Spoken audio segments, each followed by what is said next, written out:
said we would be. We're back for what is this? Season 4, episode 2?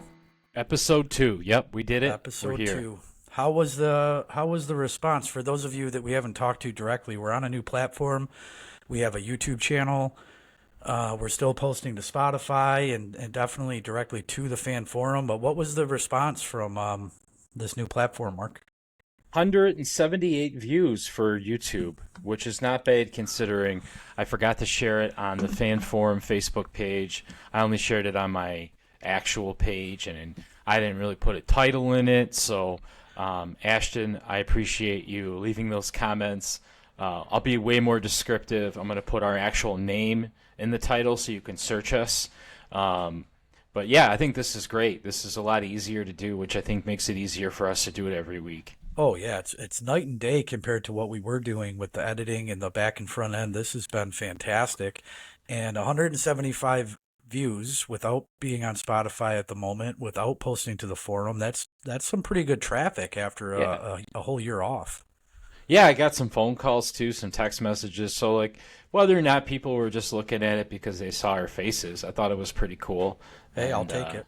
yeah, and like I said, I don't have to hear you bitch that it takes 4 hours to edit all this stuff and this, that, and the other. And I mean, Yeah, that's worth it alone. I was being a little too particular the first few seasons, but it was paying off. We had a sound that sounded nice. It was I was going for more of a radio feel than a podcast feel, and I think that this is kind of the best of both worlds so far, from what I can tell.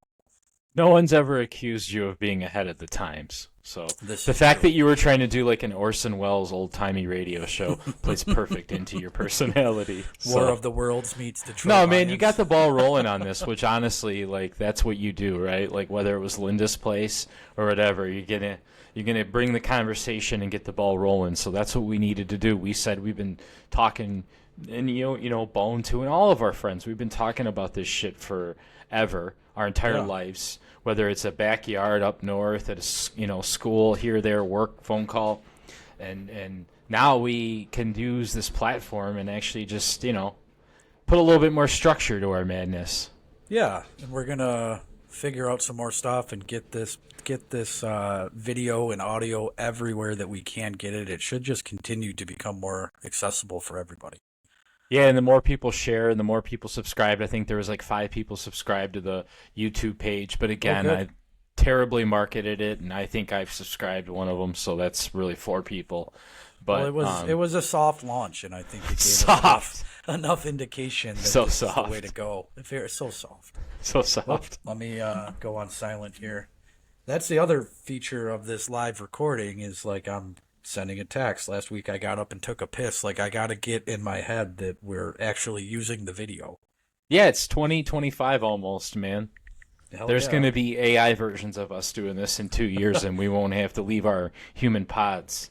Well, that's what we're shooting for, I suppose. Exactly.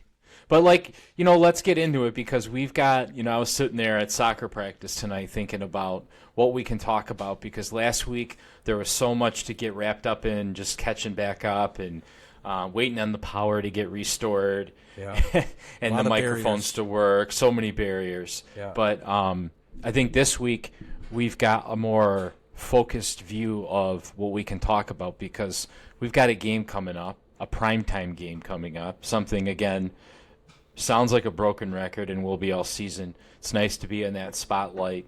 First game of the year is against, I guess if there was a script, this plays right into a storybook script of the way we ended the season against Stafford, bringing them back to finish and start the season against Stafford. I don't want to summarize the whole game in one sentence, so I'm going to stop right there and I'm going to Well, send it back to you and think about what are your thoughts leading into this first game. well, I wanna pivot a little bit off of something you just said, but it feels like everything with this regime and these drafts and this primetime schedules, it just seems like everything is kind of falling into place, right? There's a lot of things that go into that, as we touched on last week with from the top on down. But you hit the nail on the head with these game scripts and with the prime times that we're getting, and Stafford still kind of being in this loop, and it's just you couldn't write a better movie at this point, you know? Right. I mean, I know Hollywood and has been really repetitive in the movies they've kicked out. But I will say the NFL's been doing a great job of putting out some blockbusters, man. Yeah, Like, dude. there's no Godfather 3 coming out right down this year with the NFL. I mean, I know this is a Lions heavy podcast, but let's give the NFL some credit. The way they constantly are looking for ways to improve. And I'm not trying to be pro, NFL or Roger Goodell, but compared to all the other major sports that we have to look at, it's nice to see the cards get, reshuffled every now and then with some of these teams like the Lions, the Texans, the Browns. I mean, just some nice up and coming teams that you usually wouldn't 10 years ago with your juggernauts of your Patriots and your Colts. Really, it felt like we were locked into like a Right. repeat. Now we're seeing just so much variety. It's so cool. Well, the NFL knows that it's king, and so therein is the fact that they don't have to try that hard to get the ratings, but they're a very flawed organization, like most professional sports, but they're working at it. I mean, Right. for God's sakes, they were taking programming away from their own network because it wasn't up to the quality that they're after. That's huge. That's a huge statement. It is a huge statement, and I think that they empower their players to have their own brand and personality. I mean, as much as they do that we can hit them for and nitpick, a lot of these guys, man, they come into the league, and a lot of these younger rookies, you have your Henry Ruggs and a few guys, but you're starting to see some guys come out a little bit more polished. They want to they see an opportunity to lock it and make some money in the Sure. industry Well, versus they're some of printing these. their own money right now. Yeah, and I think that's what they see. They're printing their own money. So again, back on topic. Yeah. We're a script heavy favorite this year, which is really nice. But I was really thinking about it. I was like, what can we say this season? Because for so many years it was a win-loss kind of, all right, what are we going to think it is, right? And really we were just saying, are we happy with over 500 this year? I mean, historically as a Lions fan, whether we want to admit it or not, that was always our attitude. The expectations have been set now, and I'm not just saying this because this is going into week one, but the expectations for the most part is every game is winnable, and we expect you to win. So I'm going to start this right now at the beginning of this. We'll call it the season 2 rule. The episode 2 rule of we're not going to talk wins and losses. Let's just talk the keys to winning these games and what Dig can help that. us lose it. Right. So I dig that. let's look at this game as. What's the main difference from the last time we played them? Well, just the brass tacks of it, like the X and O's, if you will, we got better this offseason. We got significantly better this offseason in a few key positions. We've talked about that a little bit, but it's looking like at this early stage, both of these corners that we drafted are at least slated to have the opportunity to be significant contributors. And pause you right there, Sure. because I want to give you credit for last week with Terry and Arnold when you were talking about, could you believe we got him? Did a couple remock drafts where every remock draft he's the number one corner taken hands Oh, down. absolutely. Yeah, So for sure. continue your statement. I just wanted to give you some credit. Yeah, so if we can acknowledge that we at least took the steps and did everything that we think we could do within reason to get better on those outside cornerback positions, the slot cornerback position, I think then if you break down, I always like to talk about defense, I guess. Defense first. Maybe I've just spent too much time talking football with Boney, but I think that's just football. It's a defensive heavy sport. It always will be. for sure. And the contenders, even though your QBs are throwing for 50 touchdowns and 5,500 yards, you still have to have a good defense, right? Absolutely. So, not to be redundant, but we did what we had to do to try to get as good as we could on the edge, the outside, the corners. We got some help. We'll see how it plays out, but we got some support for Hutchinson. We added Davenport. Hopefully he can stay healthy. We also did what we had to do and went out and spent some money on probably arguably the second or third best defensive tackle available to us in free agency. I'm looking forward to seeing what that does for the middle of our defense when we have a gap stuffer, a solidified bona fide run stopper in the middle. of that defensive line, what is that going to do for the edge? What is that going to do against the run? And how is that going to free up the middle of our defense? And I think, just to try to completely answer your question here, the middle of the defense is very interesting too. Off the top of my head, I guess we didn't do anything significant to beef up that middle defense in free agency, but we're looking for Jack Campbell to take a huge step forward.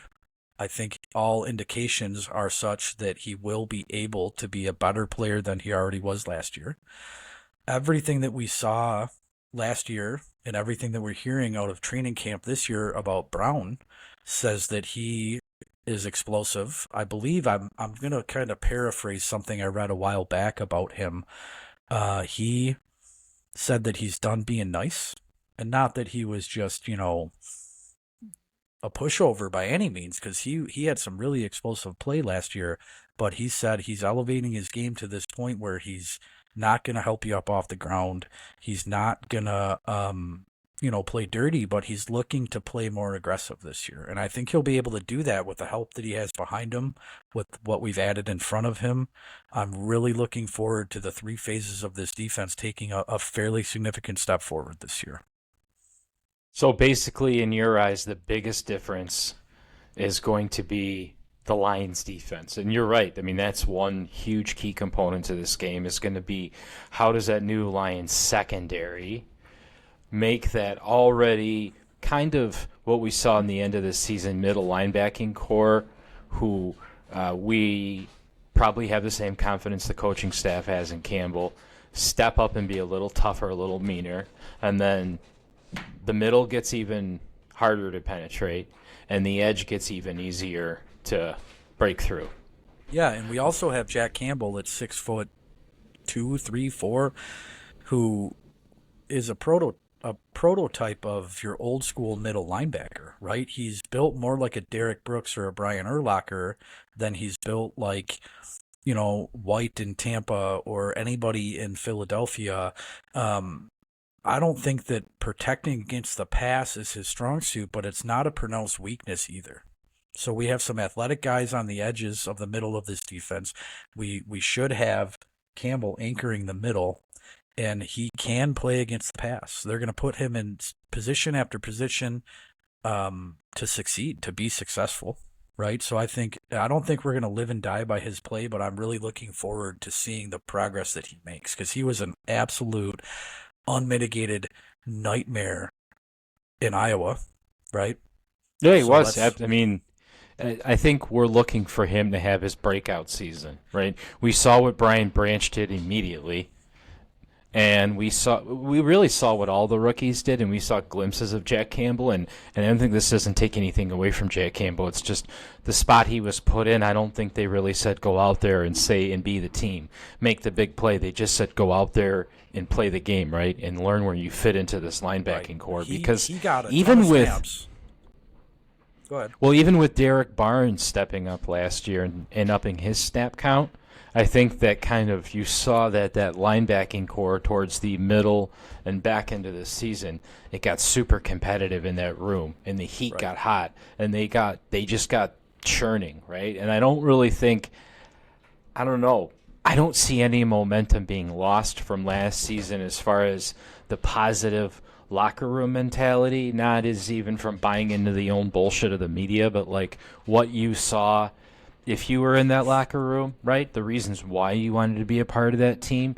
When the Eagles got their hot shot to the Super Bowl, after that, you kind of saw that fizzle out. That whole Philly tough guy, Dago, Big Tony or Big Dom on the sideline, that whole thing just kind of fizzled out. And it almost, Philadelphia is kind of like Dallas now, where it's just like they'll overpay for you, but the culture's kind of shitty and it doesn't mean long-term winning. So I think we've got that momentum rolling, and you've identified. You have to talk about culture too, because over and above how good both sides of this team looks on paper, there is definitely something to be said for our culture. You don't hear I looked at some power rankings today from CBS. I've never liked CBS. I don't use them for fantasy. I don't use them for statistics. I Can don't we like agree we don't like CBS. any of these websites? We don't like any of these. We just kind of use them as a gauge. This is true. This is It's true. Bone and I don't, the whole, I don't even want to bring it up, but our, the PPF, just, PPF is flawed. it's flawed. They're all flawed is my Yeah. point, right? And it's like, So they're just gauges. when I'm looking around online and trying to kind of amalgamate everything that I see to try to form my own opinion, but this morning I'm looking at CBS and they had Kansas City 1, they had Green Bay 2. I They're forget. really loving Green Bay Yeah. this year. And Like, Green they Bay might be love. they're going to be a good team. They're our formative foe in the North for sure. Yeah, Um, yeah, they are. And but they're my always going to be a well respected and enjoyed team by the NFL. my point being is I forget who they had 3, 4, 5, and 6, but they had Detroit down at 7. They had moved down 3 spots from the last time they published a ranking.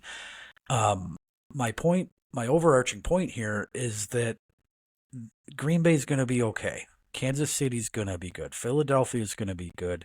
But you don't hear a narrative about this heart and soul and this brotherhood and this grit that all of these other teams have. I'm not saying there aren't gritty teams in the NFL, but I'm saying that the Detroit Lions, at this point, here and now, are making their paychecks on this grit, a true team effort in almost every win. You're going to have games where Amon-Ra St. Brown takes over. You're going to have games where Montgomery plays out of his mind and scores 2 or 3 touchdowns, right? But it always comes back to the fact that most of these wins over the last couple of years are complete team wins. You can't do one without the other. And You know what this that goes back reminds to me the of? attitude. That reminds me of, as you're talking about this and you're having this big speech, there's another winning championship team from the city of Detroit that had this same energy, had this same team win mentality where every game somebody was doing something important and big and monumental, and that was the Now, Bless You Boys. you know what? And it's funny that you bring up that because for the whole time you're talking, I'm thinking, is he talking about this monumental run that the Red Wings went on with Scotty? Is he talking about the bad boy Pistons? Right. So Detroit, You're is right. You're right. so hit or miss. But when it You're comes right. down to a Detroit team having success, it comes down to grit. Dan Campbell didn't invent grit in How about unity. this? He's It the first comes one down to to polarize it. it comes down to properly mirroring and excuse me, representing the state of Michigan's culture. Yeah. Not You know even the what? city of Detroit, but like you look at all those teams. I'm staring at all these, teams in my basement that we're mentioning right now, and you're right. It's not even just the '84 Tigers, right? It was the Bad Boys, it was the '97 Wings, and they had the grind lines, the going to work Pistons. They all had it was just not So to let just me take let me away. spin this at you now and throw you a little curveball here. Spin doctor. Who who is the Thomas Holmstrom, the Chris Draper, who is the Bill Lambier? Where kind of standing alone, they are not all stars by any means, but you can't do it without them. Who's the Franzen? Who Ooh. is a linchpin of this culture? Of this culture, are we talking? I'm assuming we're talking player, correctly? Correct? Well, yeah, because we definitely can say that what's happening upstairs with Holmes and Campbell is really trickling down. But who is kind of the unsung hero, or who could you project to be the unsung hero? You could argue that it was Rico Rodriguez before. Uh, back in the day when we were hot, trash, burning dumpster fire, you could say Rayola, you could say Kitna. Who do you think is kind of the The first person that came to my mind was Taylor Decker. Okay, that's solid. And I mean, he makes a lot of money and he is in the upper echelon, but he's not the poster boy of the franchise. He just Wasn't on the cover of Sports Illustrated. he comes He's to work honestly, and does his job. you say he makes a lot of money, but that contract he signed was kind of like a Pudge Rodriguez contract of where you're going to sign that knowing that you could probably get that money on a better team, but you believe in this team, and you're going to anchor it from a sense of, okay, if a guy like Taylor Decker believes in it, and obviously you're going to play where their line is strong. Sure. You know what I mean? Sure. But that's what pops into my head first. Yeah, I agree with you. I don't know if I Is can that come too up heavy with... for you, Jay? Oh, okay. He was showing Mom he could curl a 25-pound weight. Oh, damn. Did you Maybe do you it? should maybe you should do this on camera for the world to see. Nice. You're showing your muscles off. Looking good, dude. The That's weasel funny. doing weasel stuff. The weasel's doing weasel stuff. No, I don't think I could really dig deep and try to come up with an answer, but I think you hit the nail on the head.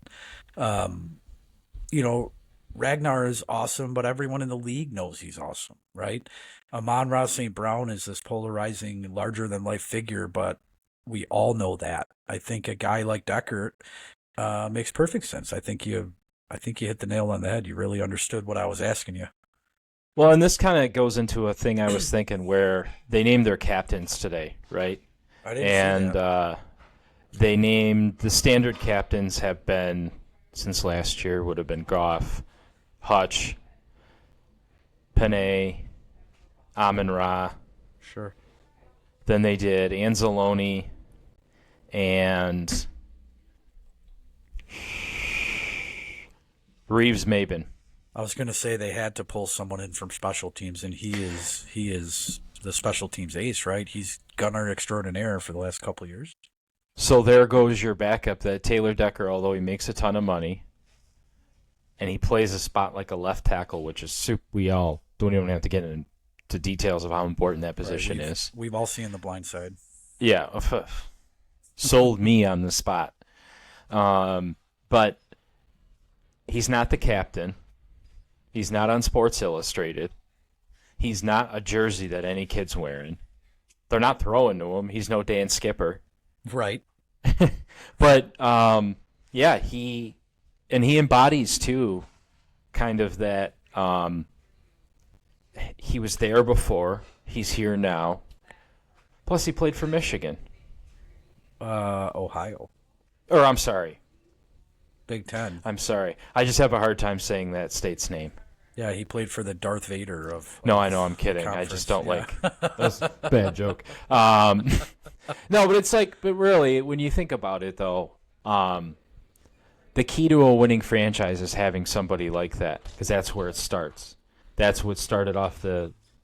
I really hate that the Tigers never won it, but in our era, right? In the but Miggy like, era, yeah. yeah, in the Miggy era, because you had that with Pudge. Hard to say with the Winks because that was all Scotty and Ken. But Well, they had a phenomenal names that we did not, no one was saying, oh, that was, this, that, and Right. the other, and phenomenal scouting. And Right. that's Now, what Brad about- Holmes is what doing, about- though, baby. What about an idea here that every year, you know as well as I do, that for the past 2 or 3 years, Decker's name has been floated around kind of casually at the trade deadline. I don't ever think that's going to happen. I mean, he's proven that, it's not about money, which is why you trade somebody when they're just trying to max out their contract, and it's like Right. a mutual thing. The guy stuck around for so long. I mean, you win a Super Bowl here this year, we'll say. Well, it's all relative. The last you thing know. you'll ever think about doing is trading the guy. It's all relative. If we have a couple losses at the deadline and we're in the hunt, which I fully anticipate we should be, and you swing a trade for a major piece, even if it's a 1-year rental, I don't think you can complain about that. I think you have to kind of trust the process a little bit. But it surprised me the first time I heard his name thrown out there at the deadline, and then the more I think about it and each year passes, it wouldn't shock me. Let's put it that way. It wouldn't shock me. I think the only reason you hear his name is because A, the size of his contract, his age, and the team that he used to play for, in the sense and- of We have Penny. You didn't hear about this when he was our best offensive lineman. Him and Ragnar, hands down, our best offensive lineman. But then you get Penny on the right side now. Penny can and maybe should be over to the left. So it should just be. leaves- Could leaves your be. options open. Doesn't have to be. So you're not at a point where there's anybody that has leverage. Time is not over you. Money is not leveraged over you. Like, you're still in a sweet spot. But, as we're talking about this, you identified, okay, what about this looks different from the last game? So now let's say that you're Ben Johnson. Let's say that you're Jared Goff. Let's say they even let you just peer into the offensive room. Sure. What do you think they see different this year than they saw last year?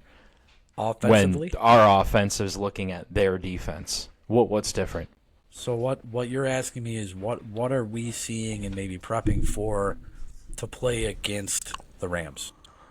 Yeah, how does that team look different? Well, I think we saw it last year, and there's no reason to think it won't persist this year with what's his name, the Williams, the running back. Is it Williams? Okay, LA's I'm running looking back. at more of they're coming at you and you're Jared Goff. What are you seeing different? Is What there an looks different obvious to you? answer here? Oh well, yeah. There always the, is. There always is the- with you. Yeah, But the retirement. The yeah, retirement. Yeah. something Aaron. that I'm not trying to put all my eggs in one basket, but let's not overlook this because we were just talking about identities of teams, right? And all of our successful winning teams have always been an identity of accumulation of like-minded athletes that want to win the same way. But if you're looking out west and you're looking at the Rams, right? When they won the Super Bowl, they had, say his name because you always mix two players together. Aaron Donald. You said it right. There Good job. we go. I've been working on it. I can tell. I'm proud of you. They also had Cooper Cup, but Cooper Cup wasn't anything until Cooper Cup was Cooper Cup, right? So really it was Aaron Donald. Donald. You got me saying it. Gotcha. God damn it. Aaron Donald was the face of that team. They needed something else on the offensive side, right? They needed Matt Stafford. No different than the Lions when we were chasing it with Stafford, Calvin, and Sue. But we just couldn't get enough of the right mixture to take those three names somewhere. So what I'm saying the is, Stafford that won the Super Bowl with them is a little bit different of a Matt Stafford as he is 3 years out from that trade. He's beat up, man. and with him being beat up and the defense not having Aaron Donald to hold the motherfucker down, the guy was a freak. The guy still is a freak. First ballot Hall of Famer, maybe one of the best defensive tackles we've ever seen. And somehow still last year they didn't talk about him enough, right? In his threat level was still that high that they just didn't talk about him enough. But this guy just, I'm not saying it's going to be easy. I'm just going to be curious at, does Ben Johnson gameplay a little different with the middle now being not protected by a monster? Well, then when you say middle, you can't discount the fact Yeah, that's that, right. He can go all over. Well, you can't discount the fact that Bobby Wagner is no longer on the Rams, right? He's old. That's true. He's That's old, true. but he's the modern. But good. He's the modern day tackle machine, right? I believe this yeah. guy could play till 40 and get 100 tackles. And he wasn't So like he's he was gone. making bad decisions, so he's Right, exactly. gone. Exactly. And not He's that their gone. defense, and I'm not going to even proclaim to say I pulled the roster up and picked their defense apart, but, when we're talking about heart, soul, and identity on that defensive side of the ball, it's just like this is an opportunity now to approach the Rams a little differently because I think the NFL, the script writers, the fans, whether you're a Rams fan or not, you're still looking through that lens of Matt Stafford gets traded, wins the Super Bowl. In their eyes, it still happened yesterday, right? Right. And we know they're a long way from that. Not to say they're not a quality team, but that magic, they're a long way from it now. Just kind of want to let that sink in and think about it. Well, and my immediate kind of thought on this whole train of thought here is I guess I'm going to be looking to see what they did and how they make up for not having a few of these guys in the lineup, right? Good teams find ways to continue to be good. It's going to be Yep. real interesting to see how we attack them and how they Yeah. compensate for those two major losses just on the defense. I don't know who 'Cause they've. they already showed with Puka Nakua when they lost Cooper Kupp. You thought that whole magic 1-2 option with Stafford was going to be gone, and then boom, here comes this kid who blows away, and you don't think there's no reason to believe he's not going to be super successful this year. Right. So yeah, you're right. know, It's a good team. They do a decent job. You know, Puka and Cobb is a great problem to have. You're kind of dealing with receiver 1A and receiver 1B, and we're going to have to get creative. I have no reason to think we won't be able to get creative to face almost whatever's thrown at us, no pun intended. But it's going to be interesting watching it from this perspective that you're talking about. How is this going to play out? It's going to look a little different than the last couple times we've played them, that's for sure. Yeah, I'm looking at the roster, and it looks a lot different than it looked last year. And there's really no name that comes out that we could sit here and do a hardcore breakdown on. But even on their offensive side, it's a real. The roster's flipped, that's for sure. Let's just say that without it being a Rams podcast. And with all of this being said, I don't think you take any game that you play in the NFL lightly.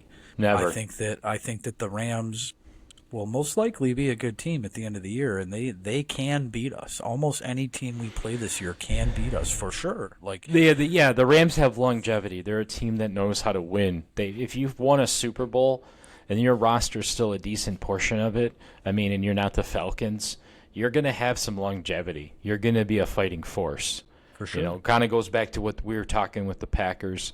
I don't agree with the CBS rankings, but they've got longevity. They're the Packers. They've never really given us a reason to doubt them. So I think we would want the same and still want the same respect in the NFL, right? Like, hey, we're not giving you a reason to doubt us. Give us some love. I think the thing that I'm going to be watching with the Packers, since they've come up a few times here, I'm going to be looking to see who emerges, or if someone emerges, I should say, as their clear-cut number one wide receiver. Dubs is a burner. Reed has proven to be sure-handed. He's a great athletic receiver. Watson flashes, but is somebody going to step up there to really take over that number one spot? I think the Packers fans will be looking for that too. Yeah. Yeah, I agree. If I was a betting man, my money might be on Reed right now, at least for volume. He's not going to take the top off a defense like Watson is able to, or Dubs has shown that he's able to do. But if you're looking for this blueprint of this guy that can play outside and inside, that can play slot, that can frequently go in motion, that might be able to get 100 catches a year, right now it's Reed. That's where my money's at. That's fair. And while you're talking receiver, I got to give you credit for your. I don't want to say you predicted it because you thought it was going to be a trade, right? You always take the Madden approach to things, but let's talk the wide receiver room for the Lions because what Mike is referring to is Tim Patrick, right? It's Tim Patrick, but where I was going is, I really was curious to see if they were going to do like a, hey, we're bringing this guy in, and everyone goes, yep, that's his spot to lose. So what they do, let's recap this, is they cut Donovan Peoples-Jones, they bring him back on the practice squad. Sure. They sign Allen Robinson, the Penn State stud out. Chicago Bear, right? He was picked Chicago Bear. I want to say third, fourth, fifth overall by the Bears quite a few years ago. Yep. And he's practice squatted, though, right? So two names we know and two names that carry a little value in the NFL. And two names that have had measured, trackable, markable success at times. Yeah. And then we do this Tim Patrick move, which gets way more media attention, the little it did. But it's almost like you work for either the Mossad or the CIA, and you have the ability to control the narrative. Because you were right. They grabbed Tim Patrick up from the Broncos. I'm not happy about it. I'm not sad about it. I'm curious because, like I said, their overall strategy seems still to be it's open all day for everybody.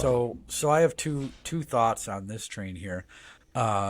just for point of fact, when we recorded last week, I was totally unaware that he had already been cut. If I knew that he had already been cut, I would have told you 1,000%. He clears waivers. He's going to be a Detroit Lion. So I don't think that was as bold of a prediction as it may have came across as, but I'm glad that it happened. Again, you have a regime that makes the right moves, I think.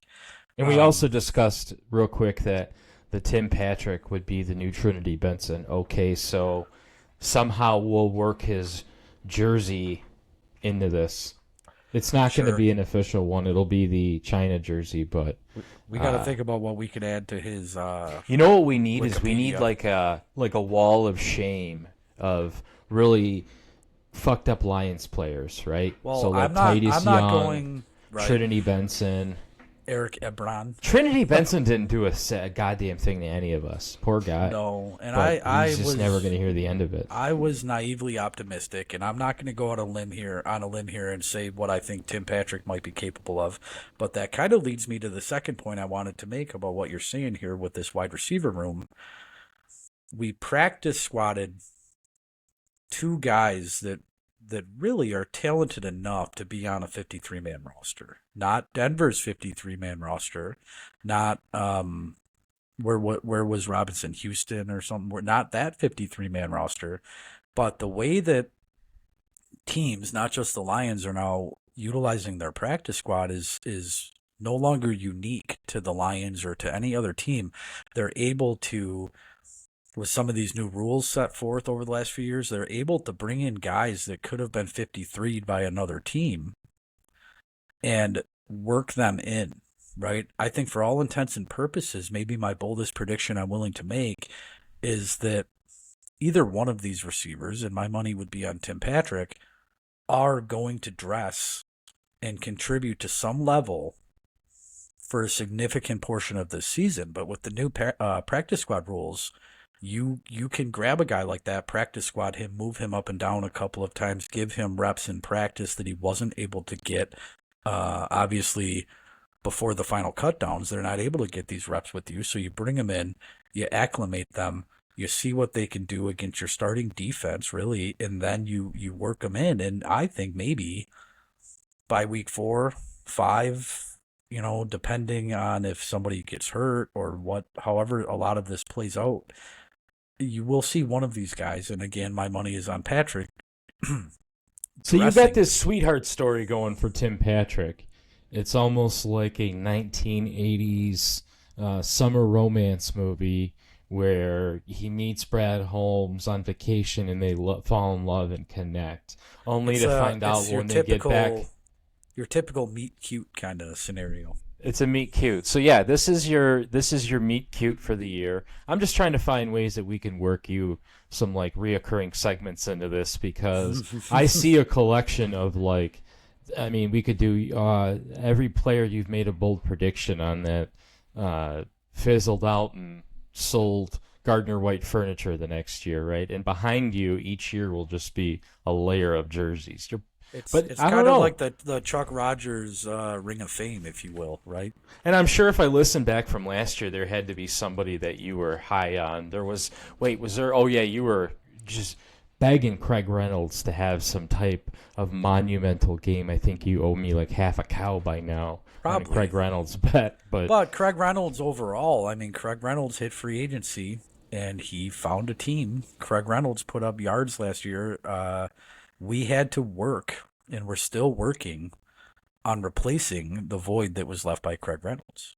Yeah, I know, and not just I don't want to shit on some of these players because the whole theme of this is that it is about a fit, it is about a culture, it is about not so much about a name. I just thought it was an interesting strategy, for free agency. But as you really think about it, it was pretty pure Brad Holmes because he's not going to do anything out of. That's going to grab headlines, right? Because headlines don't win you games. And right. I think maybe that's just our preseason jitters. And then I'm sitting here thinking to myself, okay, the season's going to start, this, that, and the other. I look at the injury report. Did you notice the injury report? No, I'm not gonna lie. I was telling you off air here. I felt all week like very rushed and just hurrying up to get to the next thing, and I was not able to do my regular amount of The whole fucking prep. team's healthy. The whole Well, team. how about Gibbs? Melifontu. No, I'm telling you, Dan Campbell just had a press conference. I just watched a clip of it where basically Melifontu's the only one that is like gingerly nursing a hangnail. I mean, Okay. literally, if they had to put somebody on there, they put him on for something crazy. So, knock on wood and everything, but I'm just saying, I don't even want to say physically healthy, but they all seem mentally healthy. Well, and There's without just a lot of having, clean air around this I team. agree with you, and without having this inside look that Hard Knocks brought us, without me doing my regular prep to get ready week in and week out for this, I think I could wager a guess that not many teams are going into week one almost completely healthy, right? That's Exactly. almost unheard of. There we go. I don't want to go back through the internet library, but I'm sure the old internet machine would tell us there hasn't been too many times where our faithful Lions have started a season where all is just rainbows and butterflies with health. I Well, mean, talk even about if it's health and preparedness and opportunity to learn in the system. JMO might be the fucking wild card here, dude. he's calling his shot this year. He's saying he's going to lead the league in receptions and touchdowns. God willing, I hope he does. He's got everything in front of him to do it. He's got everything behind him that shows he can do it. I mean, really, it's just about execution. And I don't see anything that shows me he's regressed as far as his attitude or his, uh, you know, um, commitment to the team, the game, I'll the have to see playbook. if his attitude improved, but I think that Are you nothing going to has meet come with out him of. next week? Yeah, we got a lunch scheduled, but nothing nothing has come out of camp that tells me that he's gotten less mature or less Right. athletic. Right. I mean, uh, there's really not a lot of negativity right now surrounding the team or camp, which I guess is so strange, and I feel guilty not having a negative view towards it. But it's more of just a more of like a recessed, optimistic view of it, like a calculated view now that we can have towards this season. Calculated optimism. Yeah, calculated optimism, There you go, Mark. When you're hashtagging everything, that's the title of this episode. Calculated calculated optimism. optimism. I Yep, like that. I like Yeah, that. I you're the might get a title. tattoo of that. That's a good. Hey, do you still have So that KitchenAid blender? I do today. I was reminded today that it was the ninth anniversary of me acquiring my KitchenAid. I wish I could figure out how to at some point maybe clip pictures in and pop it in of the little meme your brother posted. But Next week, maybe I'll just set the KitchenAid on the bench behind me. with a But for big those arrow of that points for that says yeah KitchenAid mixer. for those of you that are totally in the dark on what we're talking about here, this was the ninth year of me getting my KitchenAid, and the only reason we know that is I, with a lot of pride and a lot of hubris and a lot of ignorance, stood at my counter and proclaimed that I love my KitchenAid as if it was a person. And my brother posted that and will not let me live it down. It's kind of becoming its own little meme at this Your point. smile is so genuine. The meme, the title, everything, literally, if you know you, I hear you saying that. I hear you laughing as you say it. It's very authentic. It's a little snapshot into the pure, Your heart. unadulterated happiness of a then 31-year-old man.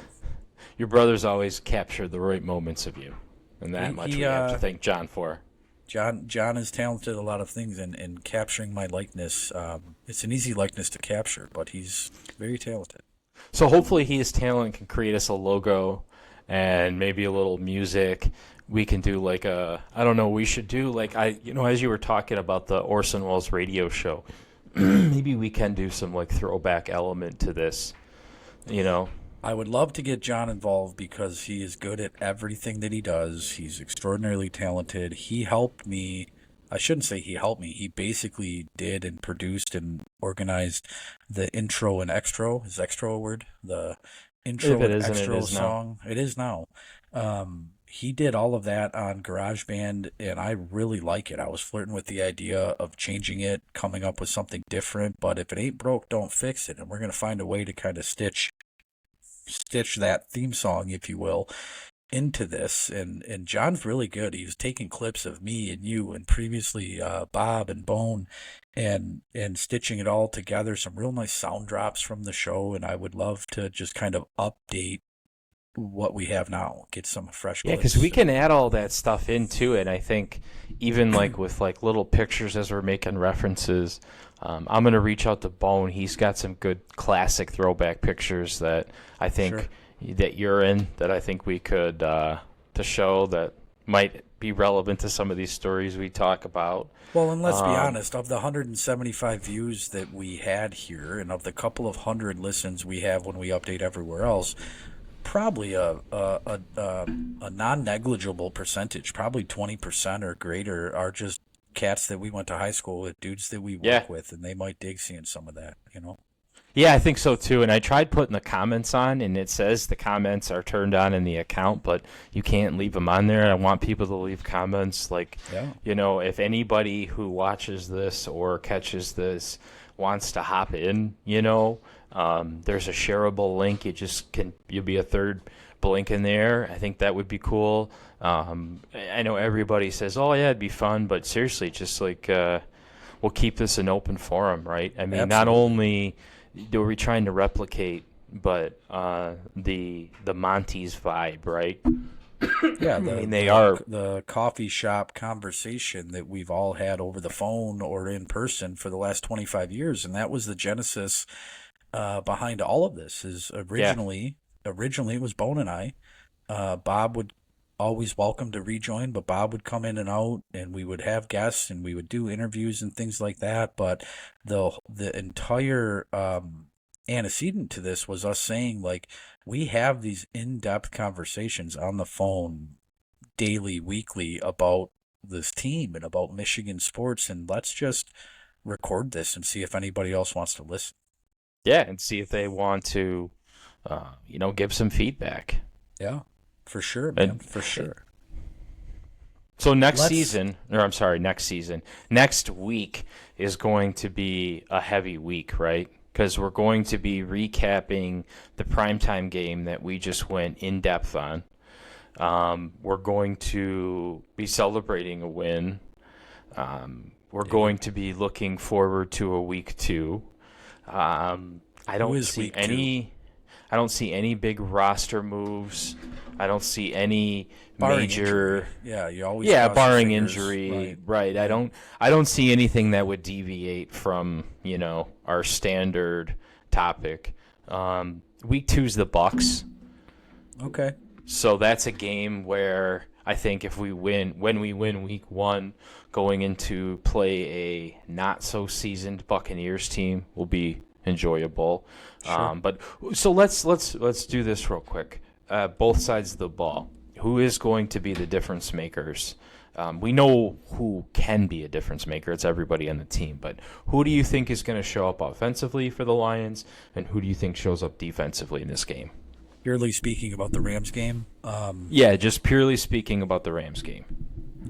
well, let me come at it from this angle. If I was the defensive coordinator for the Lions, if I was Dan Campbell or Ben Johnson, I think that I would be looking to get a lot out of, a lot from, to scheme for guys like Branch, guys like Campbell, our two new outside players at corner.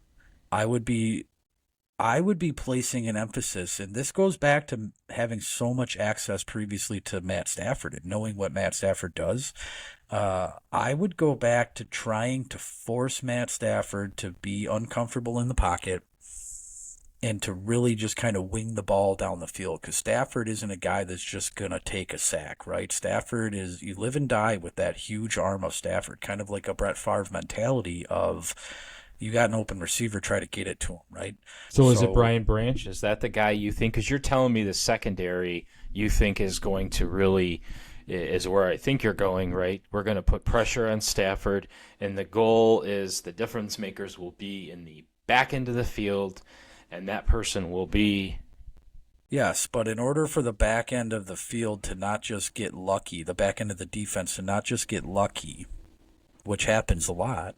But in order for the back end of the defense to scheme them into turnovers, into success, into just simply being in the right spot all the time, you have to rely on the middle in front of your defense. So to answer your question as plainly as I can, I think that they're going to look to rattle Stafford's cage. They're going to look to force Stafford to be uncomfortable when he throws, and then we're going to rely on the back end of our defense being in awesome position. Defensive game ball goes to what Brian player? Branch. Okay, Brian Branch. Now the offensive side, you're telling me that we're going to start the game out establishing the run. I'm telling you that, or you're telling me that? That's what I'm thinking you're about to tell me. Or Okay, are you going to tell okay. me something different? Are you going to tell me that they're going to spread it out so that they can establish the short field, the short pass game? Like where are we going on the offensive side? So I think that if we can believe what we're reading, believe what they're telling us, and that if Gibbs truly is not an injury concern, if he is fully recovered and as healthy as he's going to be all year, I think that we look for an increased role for Gibbs. And let me qualify that a little bit or expound on that. Again, full go, not a hangnail or a blood blister. I think we look at Gibbs being all over the place.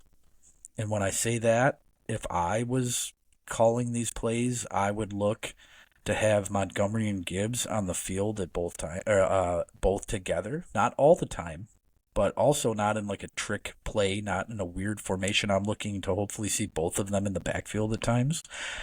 I'm looking to see both of them in the backfield and Gibbs going into motion, right, and getting out onto the wing or getting out into the slot or getting out to the end of the line.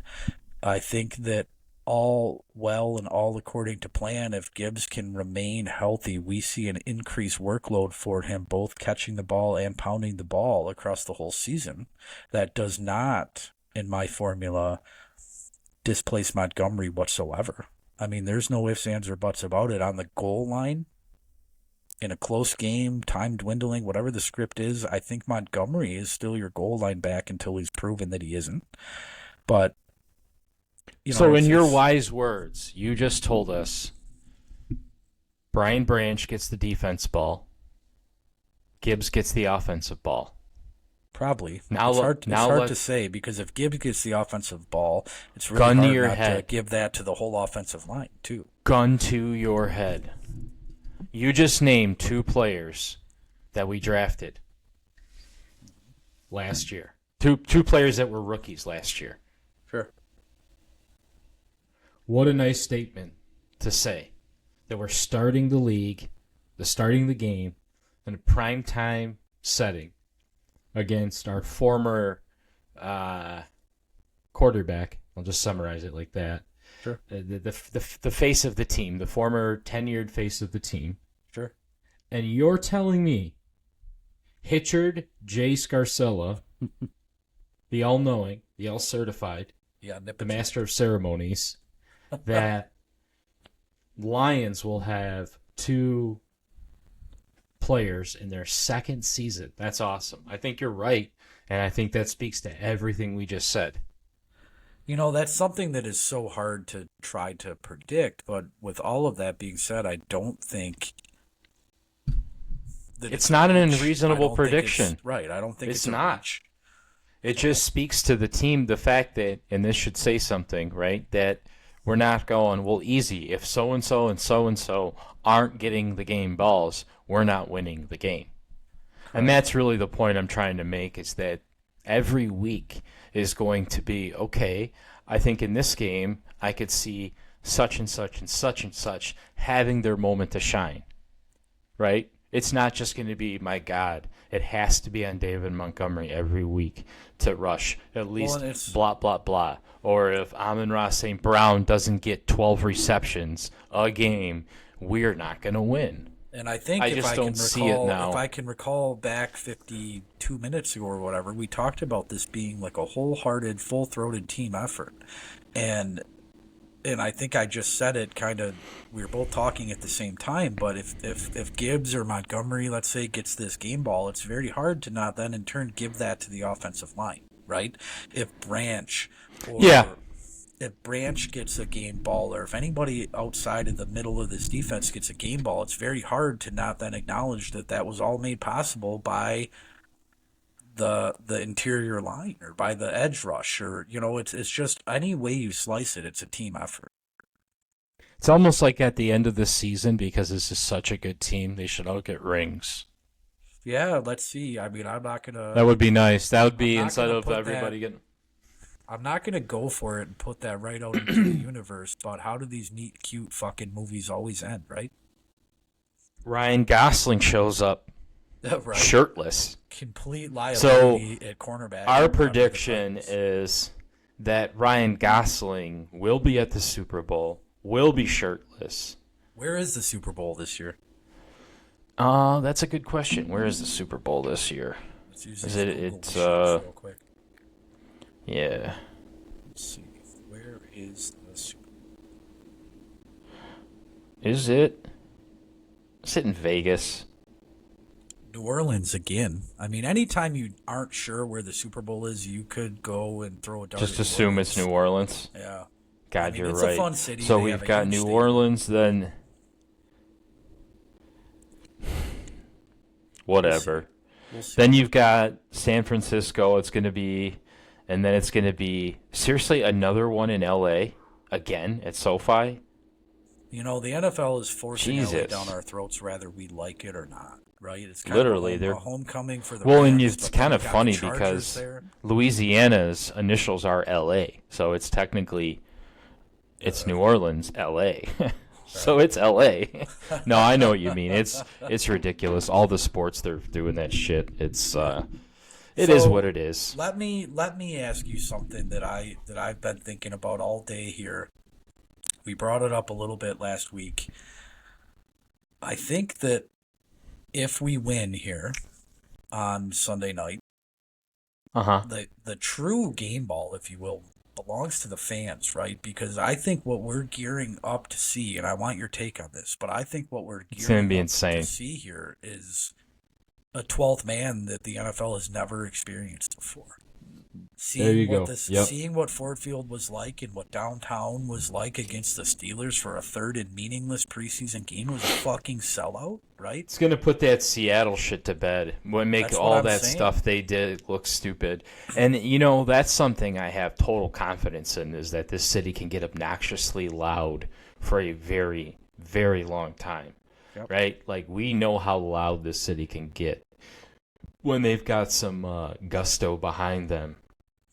The Place is support- going to be shocking. The TVs off, might rattle some cables off. Well, I'm not joking when I say I want to see the Richter scale. That was a big thing in Seattle where they were registering on the Richter scale. I Yeah. think that we're about to, especially if things go like the way we remotely think they're going to go, where we're in it and we're in contention and we're in it late in the year. And we have so many primetime games, dude. This city gets turned and fucking shows up for primetime games when we weren't winning games. So all these Yeah. primetime and late night games that we have, and if we're in this the way that we should be in this down the stretch, it's just going to be ridiculous, dude. And I can't wait to see that or to hear that or to experience that. What does the Richter scale go up to? Like, how many Andy Richters do you have to get to My exceed Richter the scale Richter goes scale? to 11. Your Richter scale goes to 11? Okay. Yeah. I wasn't sure. I don't know the real one. We'll see. No, I think it's going to be record-setting volume. We'll just end it with that. Yeah, I don't think that that's a stretch to say that we are going to show up and turn out. I'm very excited to say that I'm going to be there. I don't know how many games I'm going to get to go to this year. They're just priced out of my ballpark, dude, to be honest with you. I'm glad about all of the success. I understand they had to raise the prices, but for me, like a working guy from Detroit, it's becoming a little unobtainable. But You live in Grosse Pointe. I'm not claiming Let's to be fucking- honest. I'm not Don't claiming sell me. I'm not claiming Don't to be sell me hard up this here. blue collar tin lunchbox. I know, but a social worker married to a social No, it's- worker in Dude, it's Detroit. impossible for two plastic surgeons to Right. afford these games. So I'm I had a very friend excited. call me and offer me some tickets, and they were, it's a good sign, right? It's a good sign. I'm glad you're going. I hope Yep. you're going to bring back the bodysuit man. I know we talked about that. It would be nice to see him back in action again. Um, Well, I'm very excited to go and to experience it firsthand. I feel like even though this culture, again, back to culture, the culture here has shifted. We are about to see the next gear. We're about to see what Detroit fans can do here in support of their team that has finally enjoyed a little bit of success. I'm glad to say that I'll be a part of it. Shout out to my friend Sue. This is her first regular season game with her season tickets, and she's taking me. So it's gonna be a riot. I don't want to say the L word, but win, lose or draw, we're gonna show up. We're gonna turn out. We're gonna show the country on national television week one what they need to get ready to deal with to come into Ford Field. And I think that that is just so fucking cool that we are finally here. And I've been a part of, I was a big part of, from a fandom standpoint, I went to a lot of the games when we were 3-13 and 0-16, and the place still rocked. I went and saw Monday Night Football last year against the Raiders. The place was so loud that it was almost hard to focus on the game. I went and saw us in the dwindling end of the Patricia era. I went and saw us almost beat the Chiefs in the nosebleeds at Ford Field with Sue again. And that atmosphere was as electric as some of the game sixes and sevens that I saw at the Joe, right? Um, I just yeah, kind of that's wrapping it up here. it's I'm really looking forward to seeing how raucous this environment is going to be. Well, if there's anybody out of our friend group, I think that deserves to go see this game, it's going to be you. I mean, not only have you seen all of these games throughout your life, have you been optimistic, but I mean, there's been times where you've gone out of your way to watch a Lions game that was pretty unconventional. I mean, the 3 months that you spent on Epstein Island, I remember you never, ever, ever missed a game, no matter what your hands were doing, no matter what you were up to. Your dedication is unmatched. I paid what Mark is referring to is I think I paid $100 or $120 to download a VPN app so I could watch us lose. Unfortunately, lose. I Yeah, believe it was to Dallas, maybe. yeah, When yeah. I was in Mexico a year or Yep. two ago, sat on my balcony overlooking the Sea of Cortez when my brother-in-law, my sister, and my wife were down in the pool, soaking up rays. I was sitting on the balcony watching this fucking game on my cell phone after downloading a $100 plus VPN. Um, I know a lot of guys that go hard at the Lions. I know a lot of guys that spend a lot of money on the Lions. And I hate, kind of tooting my own horn here, but to piggyback off of what Mark just said, I have put a lot of time and energy into watching almost every game over the last 20 years. Absolutely. Yep, Absolutely. yep. And that's why we're going to win, and I'm looking forward to next week. I think let's send everybody off with a real positive note. We're going to come back next week. We're going to be celebrating the win. There's going to be a lot of great topics to talk about, and you're probably going to Absolutely. finally absolutely have a Lions shirt on. Yeah, maybe. I mean, I'm repping dead tonight, but maybe I'll buy a Lions shirt. We'll see. Yeah. All right, well, let's wrap her up, and I guess I don't know. Do we have like a sign off or something we're supposed to say? I don't know, dude. Let me just kind of end it by saying Mark is doing a phenomenal job here, sir. You're doing awesome, holding my feet to the fire to get this out here. The switch we made to Anchor, like we stated before, it just as of now couldn't be any smoother. It's something we should have done a long time ago. Uh, that whole moniker of like, follow, share couldn't be any truer in this platform. We're trying to have fun with this, but we're also trying in a small part to do something here. And if you're listening to this, if you're a buddy of one of ours, a coworker of one of ours, the best thing you can do, besides for the feedback to us so we can improve this and always be moving forward, is to like, follow, share. Subscribe to this YouTube channel. Make sure you're on the Detroit Lions Fan Forum on Facebook.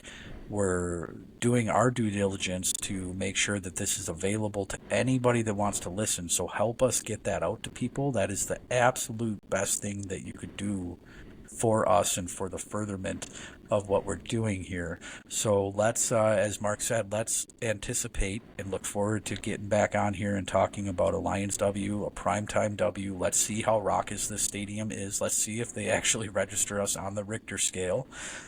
And let's just keep plugging away, Mark. Good, bad, or otherwise, we're going to get on here. We're going to go for an hour or so. And the best thing you guys can do for us is to support us by liking, following, and sharing. Yeah, and a big thanks to our sponsor, Monty's Cafe. We really appreciate your financial support over the years. Day late and a dollar short with that, but hell yeah. Yeah, we'll see what we can do to try to keep them going. I heard they might be bringing it back. We'll see. We'll see. That might be our water tower. Maybe we can play a part in that. Yep, our water tower. All right, man. Don't get me started. Oh, I know. We could do a whole different podcast on St. Clair Shores politics, man. Nothing I followed closer about the Lions in the last 25 years. I don't even fucking live there anymore, and I'm still like glued in, live streaming their council meetings and shit. So hey, maybe we do like a Patreon where if you pay $5, then you can get into our St. Clair Shores politics one, right? Because we'll get shadow banned on YouTube in a second. But yeah, yeah. Let's end it with that. Peace, love, and I don't know. We'll see you next week. Deuces.